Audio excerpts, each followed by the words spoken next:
ఓం శాంతి. మురళీ రవళి. ఈరోజుటి మురళీలోని కొన్ని మధుర మహావాక్యాలు. తేదీ 16/6/2024. అవ్యక్త బాప్ దాదా గారి మహావాక్యాలు. శుభభావము మరియు ప్రేమభావములను ధారణ చేసుకొని క్రోధమనే మహాశత్రువుపై విజయులుగా అవ్వండి. ఈరోజు బాప్ దాదా తమ జన్మ సహచరులను అలాగే సేవా సహచరులను చూసి సంతోషిస్తున్నారు. ఈరోజు అతీతమైన మరియు ప్రియమైన అలౌకిక వజ్రతుల్య జన్మదినపు రోజు. ఈ అలౌకిక జన్మ విచిత్రమైనది. స్వయంగా భగవంతుడైన తండ్రియే పిల్లల జన్మదినాన్ని జరుపుతున్నారు. మీరు పరమాత్మ వంశీయులు మరియు బ్రహ్మ వంశీయులు కూడా. స్వయంగా పరమాత్మయే మీ జన్మదినాన్ని జరుపుతున్నారు మరియు పిల్లలైన మీరు పరమాత్ముని జన్మదినాన్ని కూడా జరుపుతున్నారు. ఈరోజు శుభాకాంక్షలతో పాటుగా పరమ ప్రేమ అనే ముత్యాలు, వజ్రాలు, రత్నాల వర్షాన్ని కురిపిస్తున్నారు. నేడు అందరూ పూల వర్షాన్ని, బంగారు వర్షాన్ని కురిపిస్తారు. కానీ పరమాత్మ మీపై ప్రేమ ముత్యాల వర్షాన్ని కురిపిస్తున్నారు. బాప్ దాదా అందరిపై పరమ ప్రేమ అలౌకిక స్నేహపు ముత్యాల వర్షాన్ని కురిపిస్తున్నారు మరియు కోటాను రెట్లుగా శుభాకాంక్షలను ఇస్తున్నారు. ఒక్క తండ్రి ప్రేమలో లీనము కావటమే తండ్రి సమానముగా తయారు కావటము. బాప్ దాదా పిల్లలను తన నుండి వేరు చేయలేరు. పిల్లలు కూడా తండ్రితో వేరు కావాలి అని కోరుకోరు. కానీ అప్పుడప్పుడు మాయతో ఆట్లాడుతూ తండ్రితో దూరమైపోతూ ఉంటారు. తండ్రి ఎల్లప్పుడూ పిల్లలకు తోడుగా ఆధారముగా ఉన్నారు. తుంటరి అయిన మాయతో సహవాసము చేసినప్పుడు తండ్రి నుండి మీరు వేరైపోతూ ఉంటారు. బాప్ దాదా అయితే సదా తోడుగా అయ్యి పిల్లలను సమీపములోనికి తీసుకొని వస్తారు. తండ్రి మీకు మంచి కంపానియన్ మరియు కంపెనీ కూడా. తండ్రి లాంటి సహచరుడు మరియు సాంగత్యము పూర్తి కల్పములో ఒక్కసారి మాత్రమే లభిస్తుంది.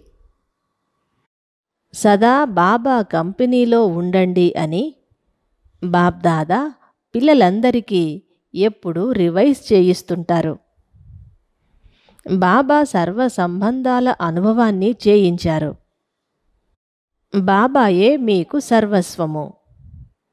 సర్వ సంబంధాలను బాబాతో ఎప్పటికప్పుడు అనుభవము చేసుకుంటూ ఉండండి. అప్పుడే కంపానియన్ అయిన బాబా మీ జతలో ఉంటారు. బాబా కంపెనీ కూడా సదా ఉంటుంది. కొన్ని సందర్భాలలో కొంతమంది పిల్లలు స్వయాన్ని ఒంటరివారిగా భావిస్తున్నారు. సర్వశ్రేష్టమైన తోడు అయిన బాబా మీ జతలో ఉన్నప్పుడు మీరు ఒంటరివారిగా ఎందుకవుతారు?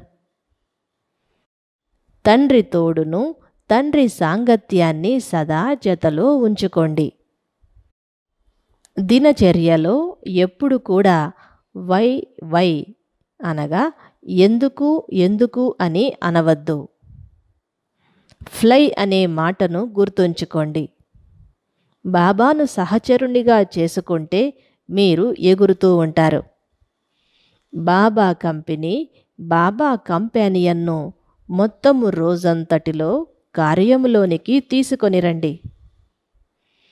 మీ బుద్ధి మరియు శరీరము ద్వారా మీరు అలసిపోయినప్పుడు బాబా మీకు మాలిష్ చేసేందుకు తయారుగా ఉన్నారు. మీకు మనోరంజనాన్ని ఇచ్చేందుకు కూడా కంపానియన్ బాబా ఎవరు రెడీగా ఉన్నారు? శివరాత్రి సందర్భముగా పిల్లలందరూ తండ్రి పుట్టినరోజును జరుపుకునేందుకు వచ్చారు. పుట్టినరోజుకు మీరు తండ్రికి నచ్చినటువంటి కానుకను తప్పకుండా ఇవ్వాలి. మీ వద్ద ఉన్న మహాక్రోధము అనే కానుకను తండ్రికి బహుమతిగా ఇవ్వండి. మహాక్రోధము, ఆవేశము, చిటపటలాడటము అన్నీ క్రోధము యొక్క అంశాలే. బాప్దాదా పిల్లలందరి నుండి ఈ క్రోధము యొక్క మహారూపాన్ని బహుమతిగా తీసుకోవాలనుకుంటున్నారు. క్రోధాన్ని అయితే వదిలివేయండి. క్రోధము యొక్క అంశమాత్రము కూడా ఉండకూడదు. కామము మహాశత్రువని మీరు బ్రహ్మచర్యముపై అటెన్షన్ పెడతారు. అలాగే క్రోధము కూడా మహాశత్రువు. క్రోధము వల్ల శుభభావము, ప్రేమభావాలు ప్రత్యక్షము కావు. క్రోధము ఉన్నప్పుడు మూడ్ ఆఫ్ చేసుకుంటారు. ఇతరుల నుండి దూరంగా ఉండటము, మాట్లాడకుండా ఉండటము, ఎదుటివారి మాటలను ఖండించటము ఇవన్నీ క్రోధము యొక్క అంశాలే. ఈ పుట్టినరోజు సందర్భముగా మీరు తండ్రికి మహాక్రోధమును బహుమతిగా ఇవ్వండి. సత్యమైన మనస్సును ఉంచుకొని సాహెబ్ అయిన శివబాబాకు క్రోధమును కానుకగా ఇవ్వండి. కొన్ని నెలలు మా క్రోధము అనే భూతముపై నిఘా వేసి దానిపై పూర్తిగా విజయాన్ని సాధిస్తాము అనుకునేవారికి బాబా అభినందనలను తెలియచేస్తున్నారు. ఏది ఏమైనా కానీ కోపాన్ని తగ్గించుకోవలసిందే. ఈ విషయాన్ని ఎప్పుడూ లూజుగా వదిలివేయకూడదు. కోపాన్ని వదలటము చాలా అవసరము. క్రోధము ద్వారా చాలా డిస్సర్వీస్ కనిపిస్తుంది. ఎవరైతే కోపాన్ని వదిలివేయటానికి ధైర్యాన్ని వహించారో వారందరిపై బాప్దాదా జ్ఞానము, ప్రేమ, సుఖము, శాంతికి చెందిన ముత్యాల వర్షాన్ని కురిపిస్తున్నారు. ఎప్పుడైనా ఏ కారణంగానైనా కోపము వస్తే మనస్ఫూర్తిగా మీఠా బాబా అని అనుకోవాలి. అప్పుడు కోపము పూర్తిగా తొలగిపోతుంది. బాబా నుండి సహాయము లభిస్తుంది. నలువైపులా ఉన్న సర్వశ్రేష్ఠ బ్రాహ్మణ ఆత్మలకు, ఒక్క బాబా కంపెనీలో ఉండేవారికి, బాబాను కంపానియన్గా చేసుకునే స్నేహి ఆత్మలకు బాప్దాదాల ప్రియ స్మృతులు మరియు చాలా చాలా శుభాకాంక్షలు. నమస్తే అయితే బాప్దాదా ప్రతి సమయము పిల్లలు ప్రతి ఒక్కరికి చెప్తూ ఉంటారు. ఈరోజు కూడా నమస్తే. వరదానము: పవిత్రత, శక్తిశాలి దృష్టి వృత్తి ద్వారా సర్వ ప్రాప్తులను చేయించే దుఃఖహర్త సుఖకర్త భవ. స్లోగన్: సమయ సమీపత అనుసారంగా సత్యమైన తపస్సు లేక సాధన ఉండటమే బేహద్దు వైరాగ్యము. ఓం శాంతి.